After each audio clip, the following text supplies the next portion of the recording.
Olá, cara estudante!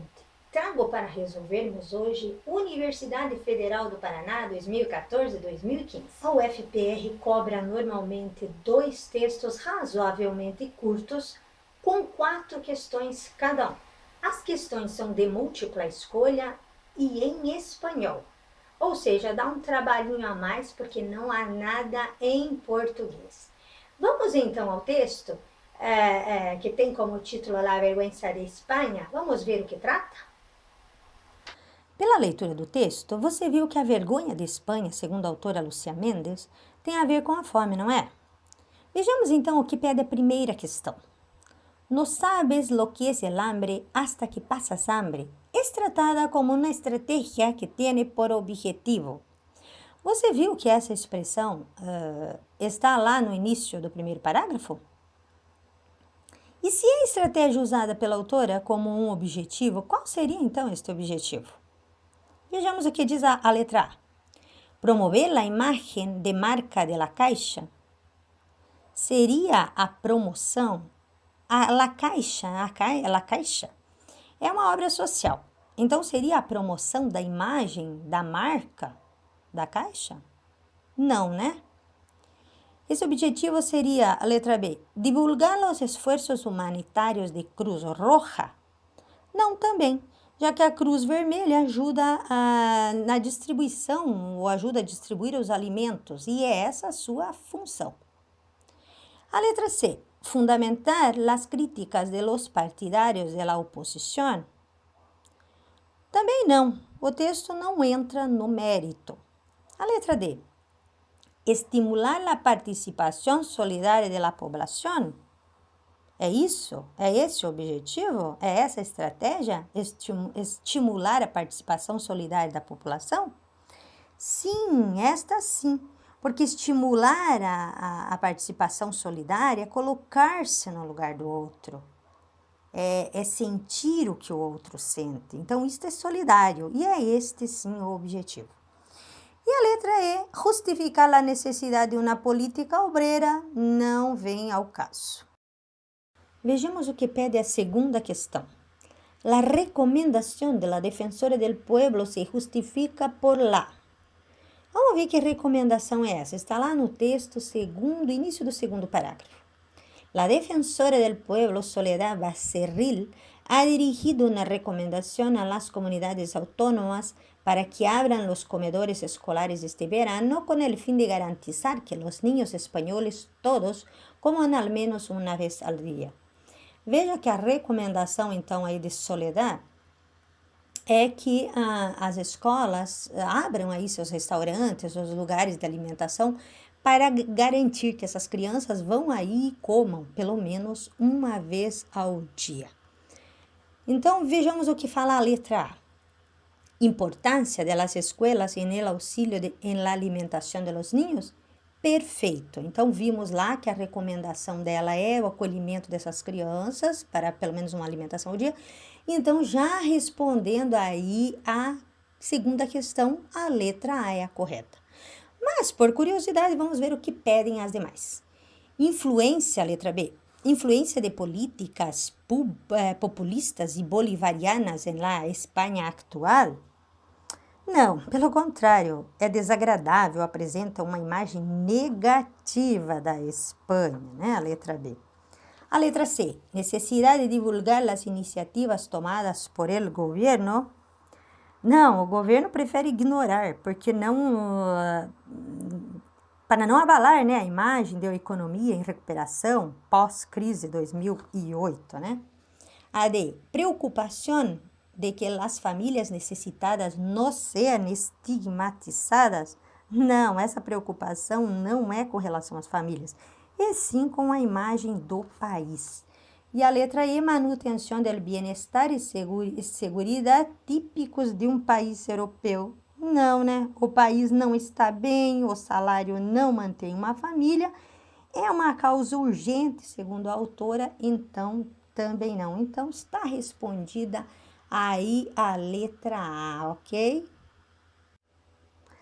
A terceira questão pede o seguinte. La expresión españoles en riesgo de exclusión es tratada por Lucía Méndez como Bem, essa questão está lá no texto. Vejamos o último parágrafo, o início do último parágrafo. Da vergüenza pensar que en la España de hoy alguien pueda pasar hambre.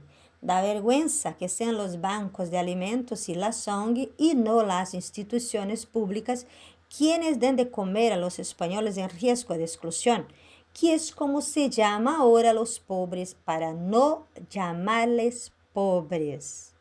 Então veja que esse risco de exclusão, tratado por Lucía Méndez, ele quer dizer o seguinte: letra A, um mito que estigmatiza a população em estado de necessidade.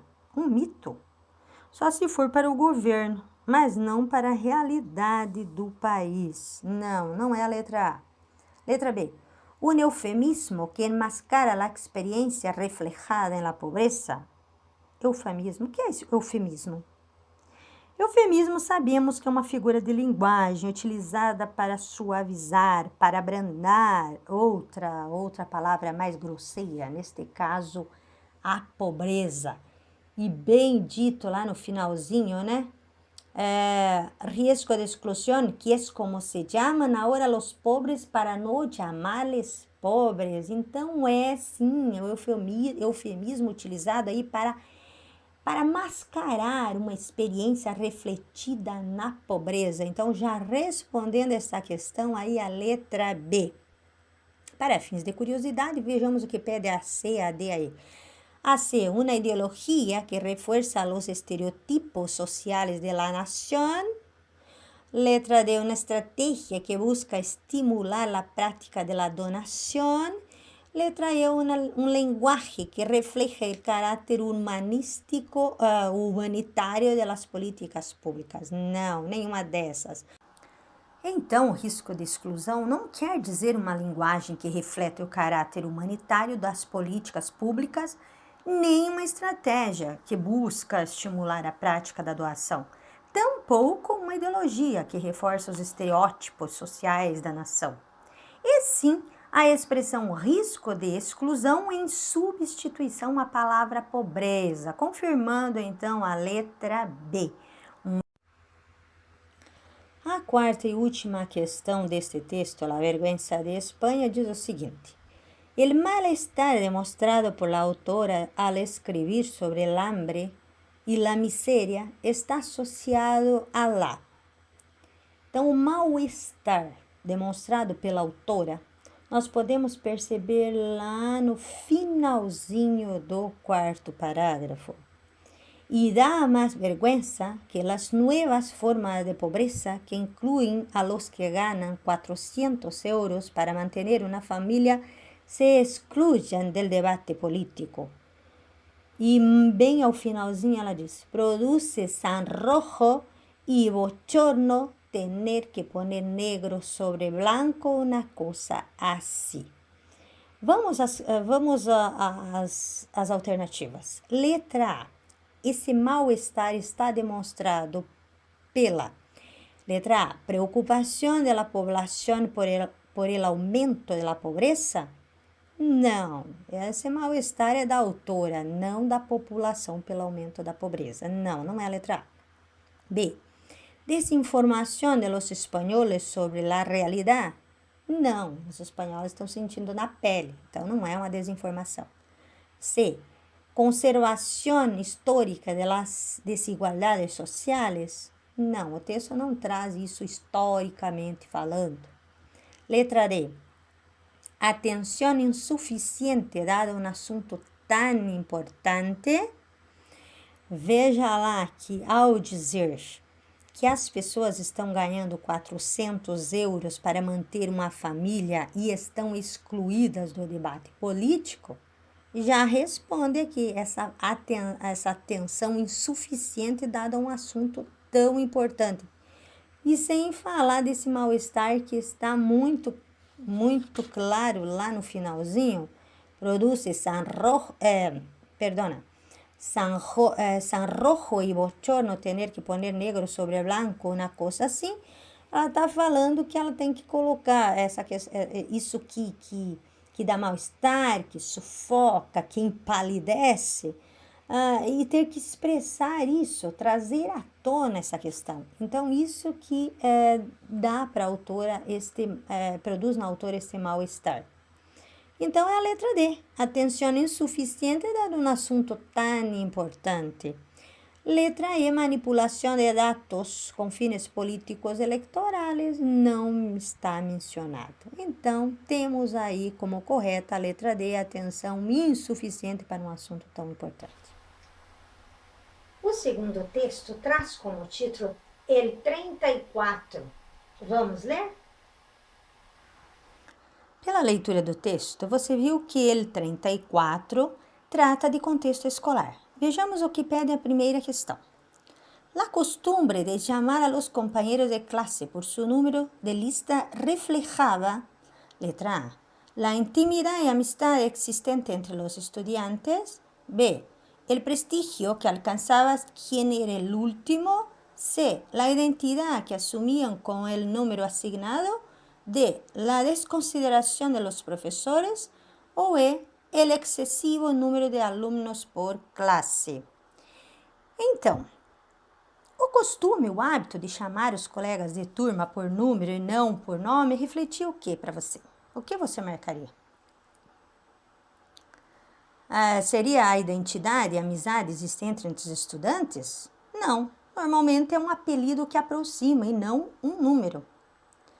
Seria o prestígio que alcançava quem era o último número? Não, também. Quem se sentia prestigiado era o narrador por causa da inicial do seu sobrenome, né?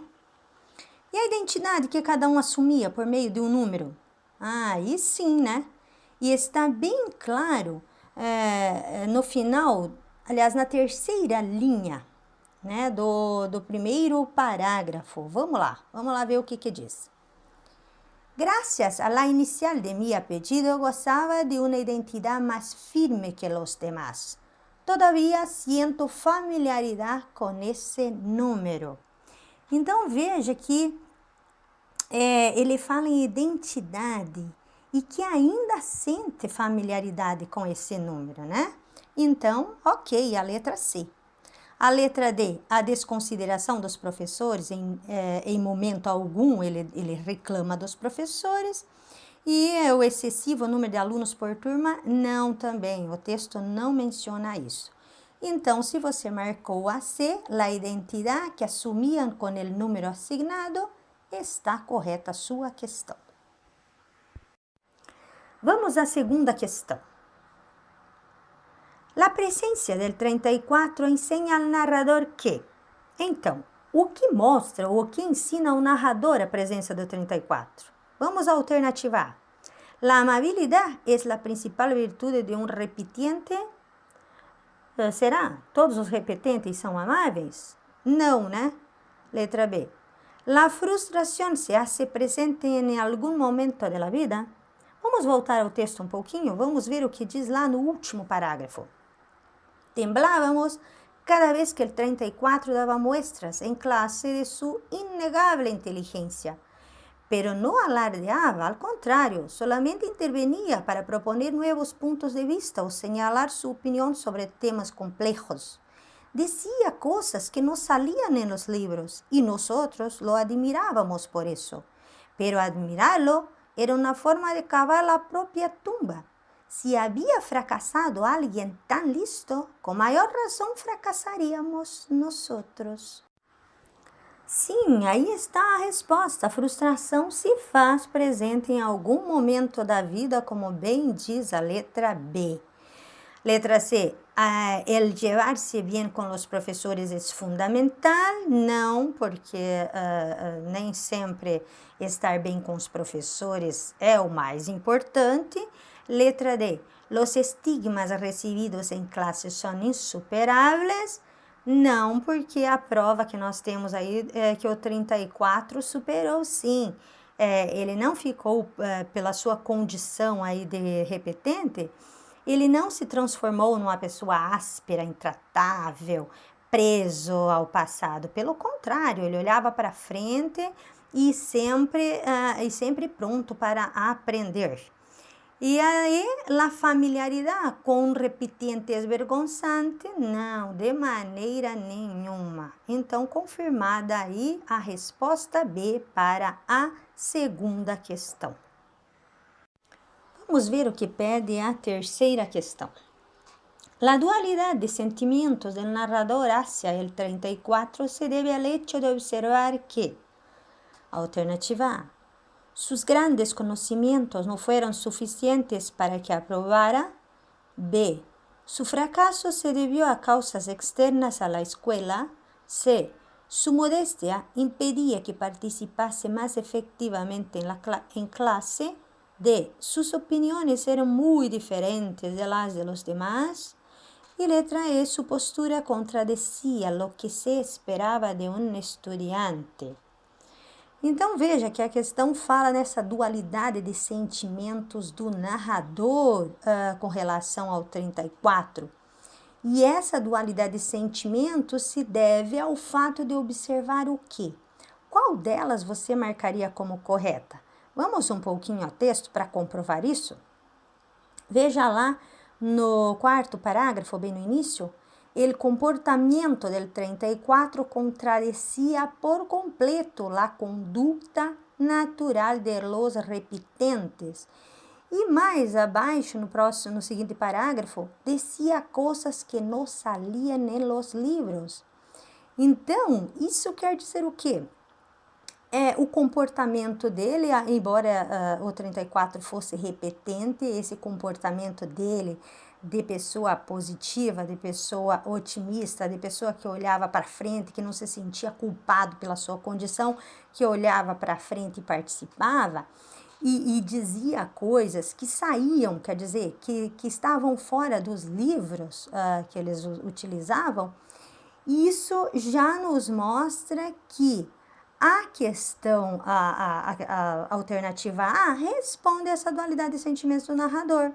Porque realmente, embora ele sendo, o 34, sendo repetente, ele tinha grandes conhecimentos. Então, tá lá, comprovando, então, a letra A, sus grandes conhecimentos não foram suficientes para que aprovara.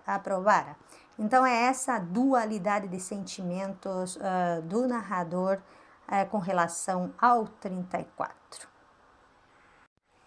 Vejamos o que pede a quarta e última questão do texto, el 34. La existência de um repetente no colegio parecia improvável, já que... Esta questão se reporta ao parágrafo 3, ao terceiro parágrafo do texto. Vamos lá ver o que diz?